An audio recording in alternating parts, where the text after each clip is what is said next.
인공지능이 모든 걸 예측할 수 있다고들 하죠. 근데 정말 그럴까요? 오늘은 데이터가 알려주지 않는, 그래서 오직 인간만이 발견할 수 있는 미래의 기회에 대해 한번 깊이 파고 들어보겠습니다. 이 숫자 혹시 뭔지 아세요? 250경. 이게 바로 우리 인류가 매일매일 쏟아내는 데이터의 양입니다. 바이트 단위로요. 전 세계 모든 도서관의 정보를 다 합친 것보다도 어마어마하게 많은 양이죠. 우리는 이 방대한 데이터를 통해서 미래를 내다보고 불확실성을 없앨 수 있다고 믿기 시작했어요. 바야흐로 데이터 교의 시대가 온 거죠. 데이터랑 강력한 AI만 있으면 세상 모든 걸 예측하고 항상 최적의 결정을 내릴 수 있다는 그런 믿음이요. 데이터는 거짓말을 하지 않는다는 말은 거의 진리처럼 여겨지고요. 아니 근데 이상하죠? 데이터가 이렇게나 넘쳐나는데 왜 우리의 최첨단 예측들은 자꾸만 빗나가는 걸까요? 왜 세상은 예전보다 더 불확실하게 느껴지는 걸까요? 생각해보세요. 2008년 금융위기, 브렉시트, 그리고 전 세계를 멈춰버린 코로나 팬데믹까지. 21세기의 흐름을 통째로 바꾼 이 결정적인 사건들은 세계 최고의 예측 모델들도 전혀 예측하지 못했던 블랙스완이었습니다. 알고리즘이 모든 게 안정적입니다라고 말하는 바로 그 순간에 현실에서는 이미 거대한 균열이 만들어지고 있었던 거죠. 자, 이게 바로 데이터의 역설이라는 건데요. 왜 데이터가 많다고 해서 예측이 더 정확해지는 게 아닌지 그 근본적인 이유를 한번 들여다보겠습니다. AI가 어떻게 생각하는지 아세요? 기본적으로 얘는 귀납적 추론 기계예요. 그러니까 과거 데이터를 쫙 보고 패턴을 배워서 미래를 짐작하는 거죠. 근데 여기에 아주 치명적인 약점이 하나 있어요.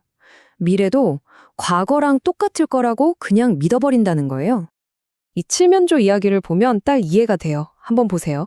이 칠면조는 1000일 동안이나 주인이 밥을 주는 데이터를 모았어요. 그래서 아주 확신에 찬 결론을 내리죠. 우리 주인님은 날 사랑해. 내일도 당연히 밥을 줄 거야. 하지만 다음 날이 무슨 날이었죠? 바로 추수감사절이었던 겁니다. 칠면조의 데이터는 완벽했지만 과거 데이터에는 한 번도 없었던 추수감사절이라는 갑작스러운 변화를 예측할 순 없었던 거죠. AI도 마찬가지입니다. 게다가 우리는 가로등 효과라는 덫에 너무 쉽게 빠져요. 이게 뭐냐면 잃어버린 열쇠를 어두컴컴한 숲속이 아니라 찾기 쉬운 밝은 가로등 밑에서만 뒤지는 거랑 똑같은 거예요. 우리도 측정하기 쉬운 데이터에만 매달리는 거죠. 진짜 중요한 진실은 데이터가 없는 어두운 곳에 있을 수도 있는데 말이죠. 그럼 이 어두운 곳은 어떻게 봐야 할까요? 자, 여기서 바로 틱데이터라는 아주 흥미로운 개념이 나옵니다.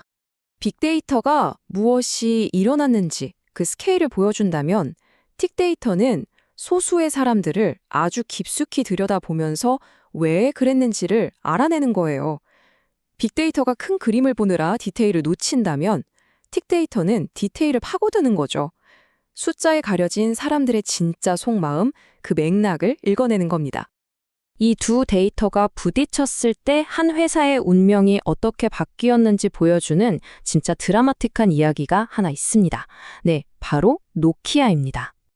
2009년엔 노키아는 100만 명에 넘는 사용자 데이터를 돌려봤어요. 결론은 아주 명쾌했죠. 소비자들은 우리 피처폰에 아주 만족하고 있다. 근데요, 같은 시기에 인류학자 트리시아 왕이 중국에 갔어요. 거기서 저소득층 노동자 딱 100명을 만났죠. 그녀가 발견한 틱 데이터는 정말 충격적이었습니다. 이 사람들은 월급의 절반을 쏟아 부어서라도 스마트폰을 사고 싶어 했어요. 왜냐? 스마트폰은 그냥 전화기가 아니었던 거예요. 신분 상승의 상징이자 세상을 만나는 창이었던 거죠. 노키아 경영진은 어땠을까요? 에이, 겨우 100명 가지고 하면서 이 보고서를 그냥 무시해버렸습니다. 그 결과는 우리 모두가 잘 알죠. 결국 100명의 두꺼운 데이터가 100만 명의 얇은 데이터보다 훨씬 더 정확하게 미래를 본 셈이 된 겁니다. 이런 일은 노키아에만 있었던 게 아니에요. 세상을 바꾼 수많은 혁신들이 사실은 이런 데이터, 스프레드시트의 예측을 완전히 벗어난 곳에서 태어났습니다. 자, 이 숫자 5127. 이게 뭔지 아세요? 제임스 다이슨이 그 유명한 먼지 봉투 없는 청소기를 만들기까지 실패했던 시제품 개수예요. 5127번이요? 만약 그가 효율성만 따지는 데이터 분석가였다면 아마 몇 번 해보고 이건 안 돼 하고 포기했을 거예요. 하지만 그는 데이터 대신에 이거 너무 불편해 하는 그 인간적인 직관을 믿었던 거죠. 그리고 이건 진짜 놀라운데요. 전 세계를 휩쓴 오징어 게임, 너무 기괴하고 폭력적이다라는 이유로 10년 동안이나 투자를 못 받았대요.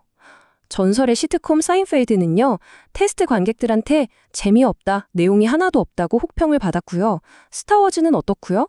그 당시 데이터로는 SF 영화는 무조건 망하는 장르였습니다. 이 모든 게 스티브 잡스의 이 한마디로 딱 정리됩니다.